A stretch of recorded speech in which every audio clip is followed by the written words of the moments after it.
It's, for me, it's changed my thinking. I think in Falkirk that the difficulty is that perhaps parent councils are at the stage that they don't realise they need to know this. And I think that maybe has caused some of the difficulties that we've had about getting people to come along to our sessions.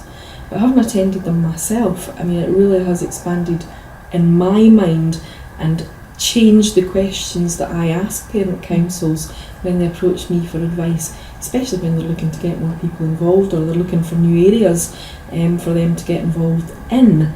I would go towards, well, what about community? What about any cultural groups that might exist within your school? I would probably be suggesting that to them now, almost as a first suggestion, rather than going down traditional routes of trying to involve grandparents or something like that. So I suppose it's changed my mindset more, especially the gathered together steps 2 course that I had gone to.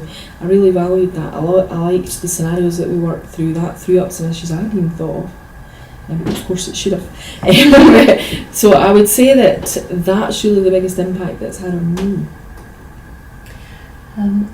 What I've taken from it is, but in addition to the connections that I've made with the community, that's been really good, is that it's the evidence that you've been gathering, both in Falkirk and across the country, is really useful in taking forward my equalities work and having that evidence, because we're more and more having to evidence, well, why are you doing this?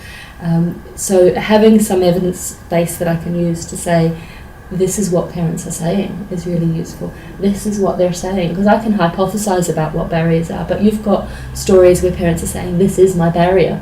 It's much more powerful. So that's really useful.